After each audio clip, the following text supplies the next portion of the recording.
Hello student, तो चलिए class 11th math की एक्सरसाइज 1D का क्वेश्चन नंबर 17 देखते हैं। क्या कह रहा है? हमसे कह रहा है यदि a बराबर x सच दैट x एक प्राकृत संख्या, b बराबर x सच दैट x एक सम प्राकृत संख्या, c बराबर x सच दैट x एक विषम प्राकृत संख्या, d बराबर x सच दैट x अभाज्य संख्या, तो निम्नलिखित के मान ज्ञात कीजिए। तो चलिए देखिए इसको हमें कैसे हल करना है। सबसे पहले हमें ए बी सी डी 4 समुच्चय निर्माण विधि में लिखे हुए समुच्चय दिए, जिन्हें हम रोस्टर विधि में लिख लेंगे। तो ए बराबर हमसे क्या कह रहा है? प्राकृत संख्या।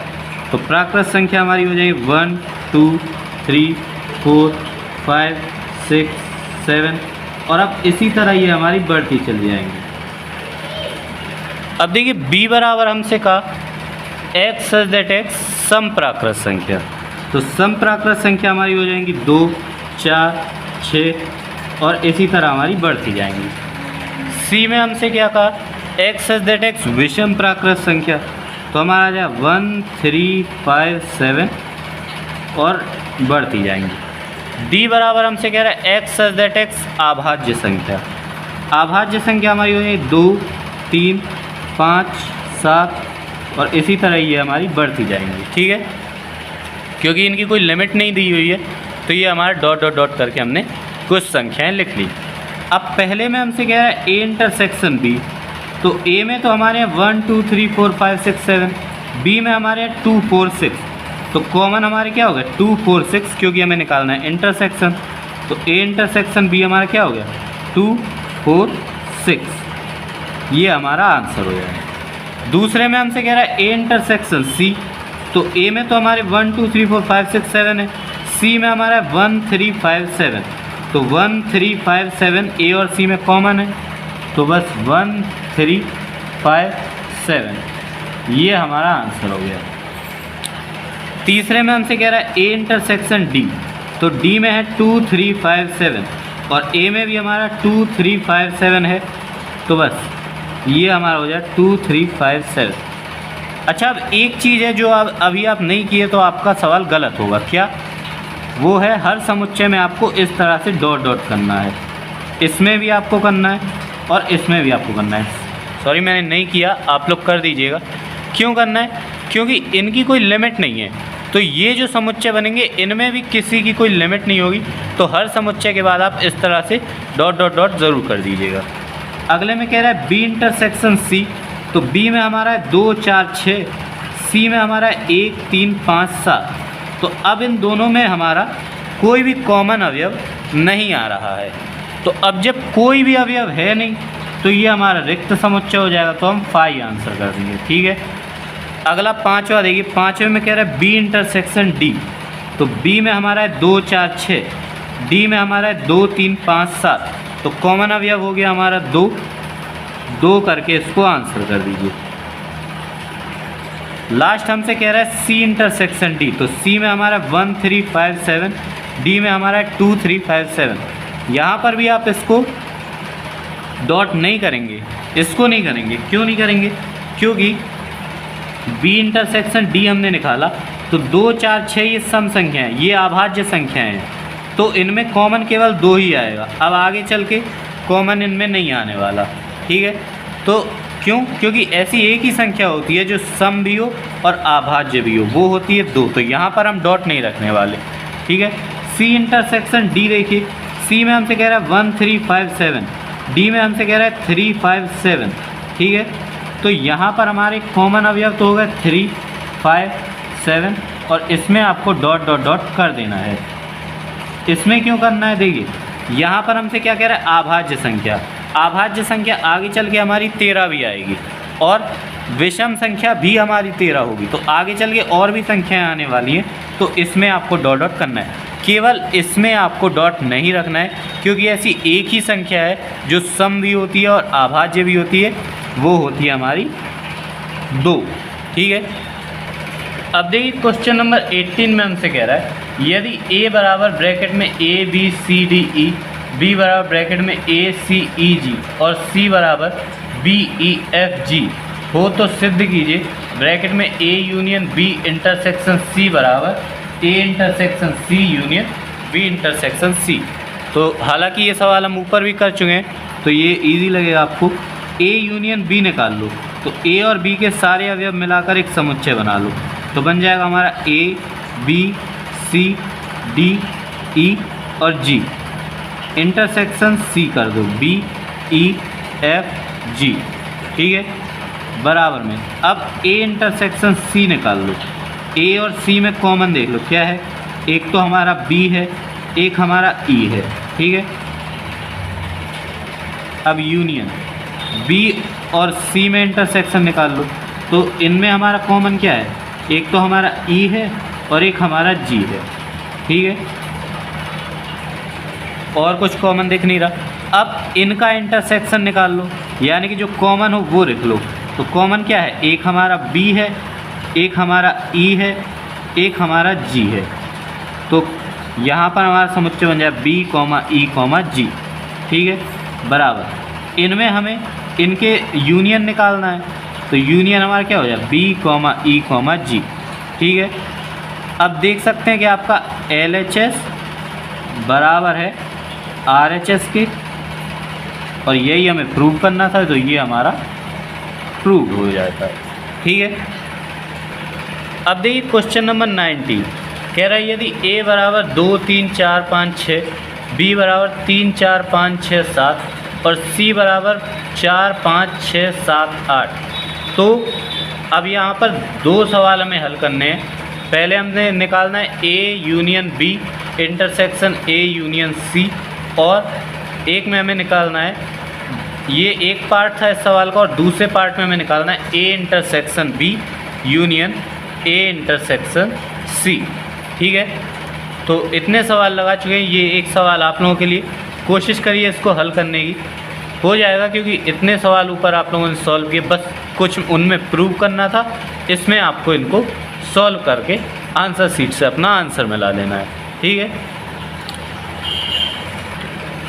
अब देखिए क्वेश्चन नंबर 20 हमसे कह रहा है बताओ निम्नलिखित में से कौन से समुच्चय असंयुक्त हैं।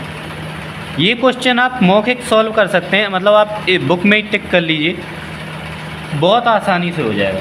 सिर्फ आपको ये समझना है असंयुक्त समुच्चय क्या होता है। अगर आपको ये पता चल गया तो बस यही पूछा है कौन से समुच्चय असंयुक्त हैं, उनमें हम आंसर कर देना है। तो असंयुक्त समुच्चय क्या होता है, ऐसे दो समुच्चय जिनका कोई भी अवयव उभयनिष्ठ ना हो, यानी कि कॉमन ना हो। जैसे हम A कैप B क्या कैसे निकालते हैं, दो समुच्चय के कॉमन अवयव निकालते हैं। कैप मतलब A इंटरसेक्शन B, हम कैसे निकालते हैं, दो समुच्चयों में ये देखते हैं कि कौन सा अवयव कॉमन है। अब असंयुक्त समुच्चय में हमें ये देखना है कि जो दो समुच्चय या तीन समुच्चय जितने भी हमें दिए हुए हैं, क्या उनमें कोई अवयव कॉमन है। यदि उनमें कोई अवयव कॉमन नहीं होगा तब वो हमारे असंयुक्त समुच्चय होंगे, ठीक है। तो देखिए पहले में हमें एक समुच्चय दिया हुआ है 2, 3, दूसरा 4, 5, 6। अब आप देखिए क्या इनमें कोई कॉमन अवयव दिख रहा है, क्या कोई अवयव कॉमन है। यहाँ पर है 2, 3, यहाँ पर है 4, 5, 6, दोनों में कोई कॉमन अवयव नहीं है, तो पहले ये हमारे असंयुक्त समुच्चय हो जाएंगे, ठीक है। दूसरा देखिए, दूसरे में हमसे कह रहा है 1, 2, 3, 4 तथा, अब ये हमें समुच्चय निर्माण विधि में लिखा हुआ है x सच दैट x एक प्राकृत संख्या और x हमारा 4 से 6 के बीच में है और इनके बराबर भी है। अगर यहाँ पर ये लेस देन इक्वल की जगह केवल लेस देन और ग्रेटर देन का साइन लगा होता, मतलब नीचे जो ये लाइन है ये ना होती, तो ये हमारे असंयुक्त समुच्चय बन जाते।